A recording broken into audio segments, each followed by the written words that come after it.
There's no great mystery to learning how to pitch fast pitch. Too often, most of us coaches scare the heck out of the kids trying to tell them how complicated this pitching motion, fast pitch pitching motion is. Really, if you can walk and throw the ball at the same time, you can learn to pitch fast pitch. My name is Bill Redmer, publisher of Fast Pitch World, and I'm here today to help you learn a little bit more about the single pump pitching style for fast pitch. There's a lot of other styles like the slingshot and the rocker, but we found that the single pump is safe and easy to learn. Let me begin by making it very clear that making mistakes is okay. It takes time and practice for anyone to learn these skills. It's important that you have fun and be relaxed because the pitching motion requires the rhythm and timing of a dancer. Muscles and joint flexibility is the key. Relaxing all your muscle joints and starting every pitch by wiggling your toes is a must. The power of the pitch is supplied by the legs and the ground, not how fast you swing your arm.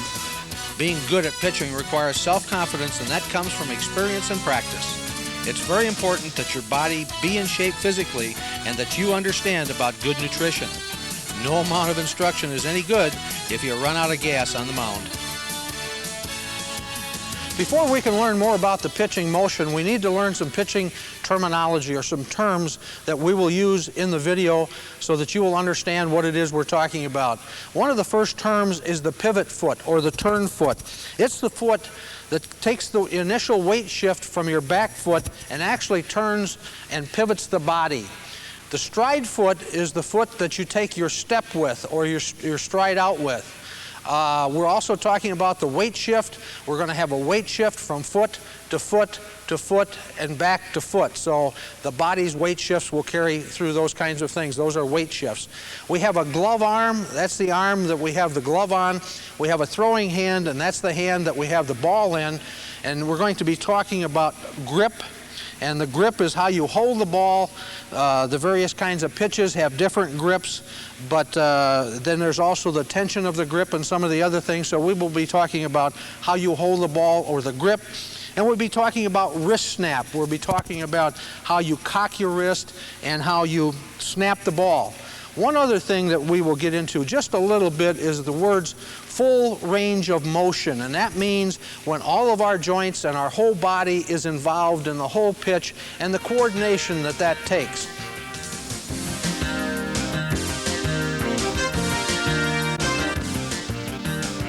Before you practice or pitch, you must warm up. It helps reduce the chance for injury. Start by stretching out, jog to elevate your body temperature, and achieve rhythm and timing with some overhand throwing followed by some underhand throwing. Work on ball spins and throwing easy. Focus on your concentration. Warming up will help you relax, and that's very important for pitching.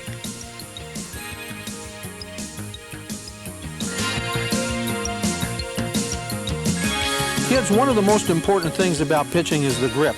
We want the ball out on the fingertips, okay? We don't want it back in the palm of the hand. We don't want it squeezed. You know, you got to have a real loose set of fingers. Your wrist has got to be really relaxed and things like that. So, you know, when you try to put spin on the ball and you release the ball, that your wrist is nice and relaxed so the ball will move. Let's see how you hold that ball, Molly. Great. Just move your thumb up here a little bit. See some daylight, so right back there in the palm of your hand. Make sure that it's comfortable. Check your wrist. Always check your wrist. You got a good, clean wrist snap there. Fantastic. Derek, how do you hold that ball? How's your wrist? Can you see daylight? Yeah. Okay, very good. How about you, Kristen? Keep your fingers nice and relaxed over there, just like holding an egg. You know, you just want to hold an egg with just enough pressure, and you want to feel that your fingertips, you know, are pressing on that seam. Josh, how about you? Fantastic. Let's see how you're doing here with your wrist. Move your hand over, just relax, let your wrist, there you go. Very good, nice loose wrist. Very important to have that loose wrist, and very important to keep the ball out on the fingertips so that you can spin that ball. Kids, before we can start pitching, we've got to get ourselves positioned on the pitching rubber. And we want to put both feet on the pitching rubber. We want the front half of our stride or our back foot over the back half of the pitching rubber. We want the heel of our pivot foot over the front half of the pitching rubber. And we want to turn our foot at a little bit of an angle away from us like this. We want to keep our weight centered over the back foot to where we could actually pick up one foot and feel that weight. We want to bring, when we get both feet down, we want to bring our hands together right about our middle. We want to make sure our elbows are bent.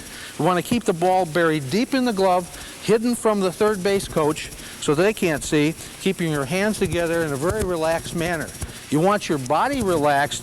You want to make sure that your knees have some bend in them, okay?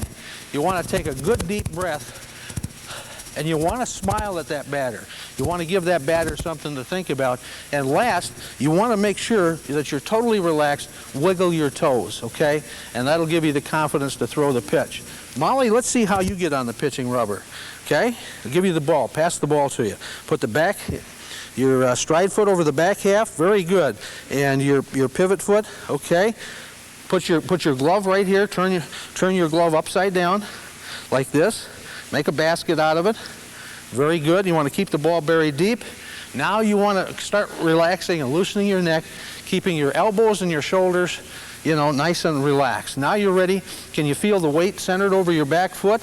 Yeah. And you can, you know, feel, just practice shifting that weight to the toe. Feel good? Yeah. Very good. How about you, Derek? Let's see how you get up here on the pitching mound. Okay, put your stride foot over the back half. Very good. A little bit of an angle with the pivot foot. Okay, bring your glove up to your middle. Okay, turn your glove upside down like this. Hide that ball. Is your wrist relaxed? Remember the grip? Okay, very good. Head up, getting the signal. You're all set to go. Okay, Kristen, let's see how you do this. Fantastic. Got your back foot up, 2 feet on the rubber. Bring a little more flex in the elbow, okay? You want a little more concentration on getting that signal from the catcher. Can you feel the weight over your back foot? Mm-hmm. You taking a deep breath? You smiling at that batter? Okay, Joshua, how you doing? Let's see how you're doing over here. That's right. Now, take this. You're a left-hander, so you want your left foot out over and turned away just a little bit, just like that. And then this foot's here. Okay, bring your glove together just like here in the middle. Let's have a big smile. Are you fully relaxed? Yeah. Okay. Does that feel good? Mm-hmm. Okay.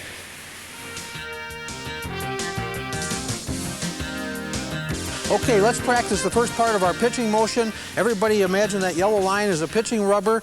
Let's get our feet positioned right. Let's get our hand positioned in front of us like that. Let's feel the weight over our stride foot. Okay, everybody squash the bug. Feel that squash the bug? Okay, and as we squash the bug, extend your hands out. Okay, and let's extend and pivot. Okay, let's try that one more time. Okay, get on the pitching rubber. Everybody's all set. Let's transfer the weight from our stride foot to our pivot foot. Can you feel that? Okay, let's extend and go. Okay, look pretty good. Look like a course line. Let's do it one more time. Let's begin our pitching motion with a weight shift. Okay, from our stride foot to our pivot foot. As we squash a bug on the ball of our pivot foot, we extend our hands and step. Very good.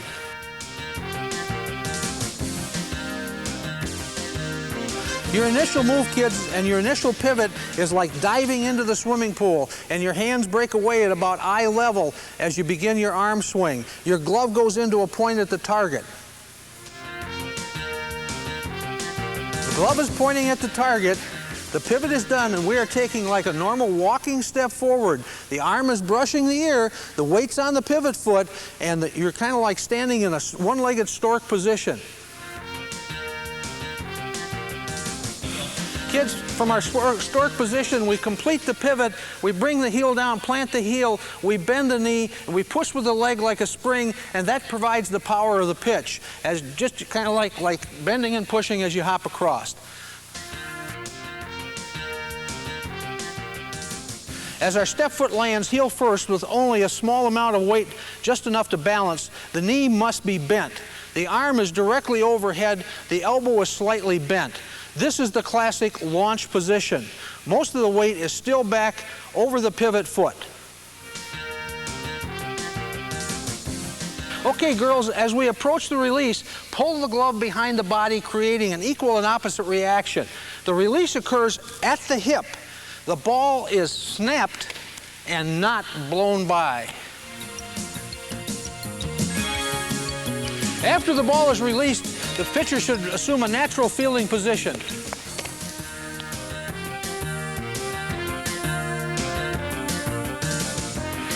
Now that you've seen the various elements of the single pump pitching style, there's a very simple drill to help you begin to learn the process, and it's called the walking drill. This drill will help you develop the rhythm and the timing that it takes to put these elements together.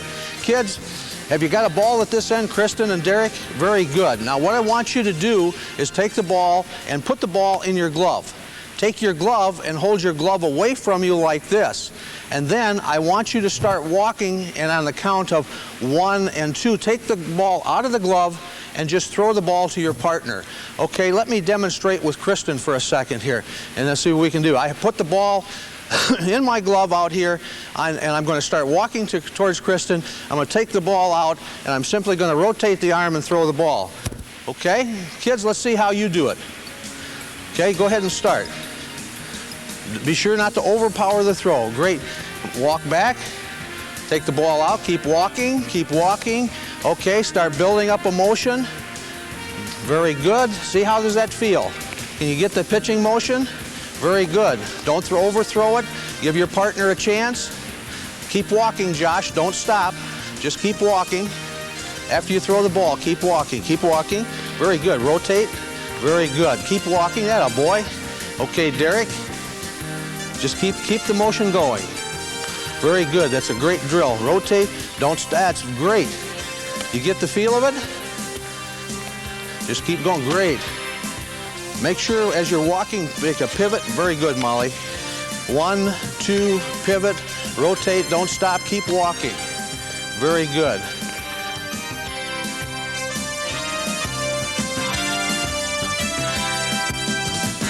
I have a problem with my pitches going high. What can I do about that?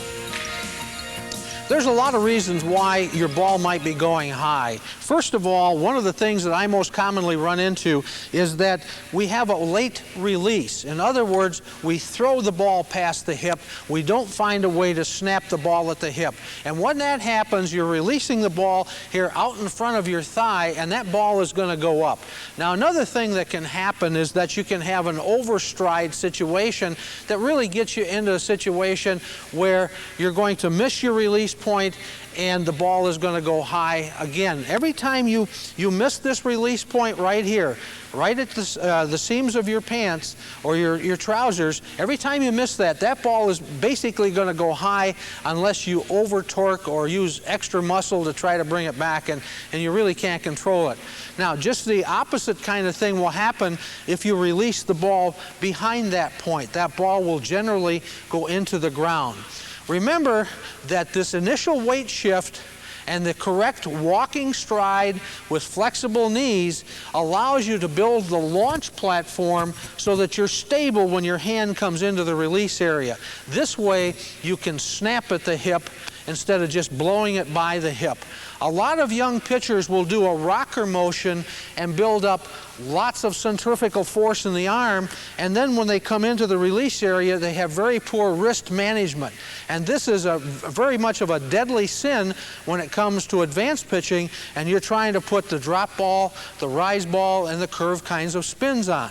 So, you know, the most common reason for the ball going high or going out of control is usually that the foundation isn't there to launch the ball, and with the snap of the wrist right here at the hips. What is the biggest problem you see with young pitchers? The most common problem I see in most young pitchers is improper pivot. What will happen in the pivot is they will get the weight, start with the weight over the pivot foot, but as the pivot is commences, their heel will go up in the air. So what happens as the heel goes up in the air, the weight is transferred to the lead foot instead of remaining up over the pivot foot. And when the weight is transferred to the lead foot or stride foot, the arm going around now is going to carry the complete load of the pitch, because your pivot and the force from the pivot has moved the body forward, and that's all it's done. It hasn't gone into the pitch itself. So now you're going to be arm pitching. That leads to all kinds of problems, the first of which is that it's dangerous to put all that pressure on the arm. And the other thing is, it causes you to overstride and possibly come down too strong on your stride foot, creating an awful lot of pressure on your stride foot knee. And of course, the patella, particularly in females, is not that strong, and you can have some drastic injuries. But the last result is obviously you lose wrist management in here, and you won't be able to get drops and rises and that sort of thing to perform as well. And for the most part, the ball will probably shoot high, either into the hitter's zone or over top of the batter. But it's important to remember that this pivot has to take place, and in that pivot, the weight has to remain over top of the pivot foot. And in doing that, keep the heel down. It's like squashing the bug to start the pivot, and as you're completing it, your heel comes down and squashes a second bug. That keeps your weight back so that you have those leg forces to help you propel the pitch forward. That's a much more safe way to pitch than letting yourself go up onto that pivot foot, throwing your weight forward. So the most common problem that I see in young pitchers is this improper weight shift. And most of the pitching coaches that I've ever talked to have that same problem. I'm having trouble with my speed. How can I throw faster? You as a young pitcher shouldn't worry so much about speed. Remember, in softball pitching or fast pitch pitching, the most important thing a pitcher can do is deceive the batter. The second most important thing that a pitcher can do is have motion on the ball, drop, rise, curve. And the third most important thing that a pitcher can come up with is location, putting it high, low, in, out. The last thing a pitcher has to worry about is speed. So speed is an overrated kind of thing. But if you're trying to improve your speed, you have to understand where the power for the pitch comes from. The power of the pitch comes from the ground. It comes from compressing your pivot foot into the ground, making it react like a spring. You know what a spring is, okay? And the ground will push back, so there's power coming out of the ground. And that power has to travel all the way up your body like a lightning rod, like lightning hitting a lightning rod, and imagining that you're the lightning rod and the rod is into the ground. So that power has to come all the way up through the body, and anytime it reaches a joint that's tense or not relaxed, that joint and those muscles around that joint are not elastic, so that power doesn't transfer through your body. That lightning doesn't transfer through your body. Now, what are the kinds of things that keep your muscles tense and tight? Well, a lot of times you're making a real strong arm swing. In other words, you're trying to pull the ball, or you have an over-aggressive pump and you're squeezing, your grip is squeezing the ball. All these kinds of things start putting pressure and tension in muscles and around joints. And so, if you have an improper pivot, or even a good pivot, and try to get some spring from that pivot, that power can't get to the ball and get to the ball in the wrist snap.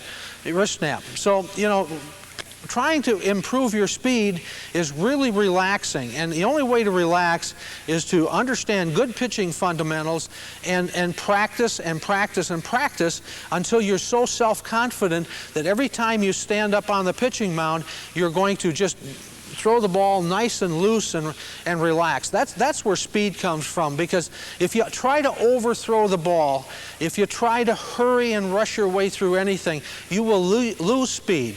Remember, the harder you throw, the slower it goes. I hope you had a good time watching this videotape. This is Bill Redmer, publisher of Fastpitch World, and I'll see you on the base pad.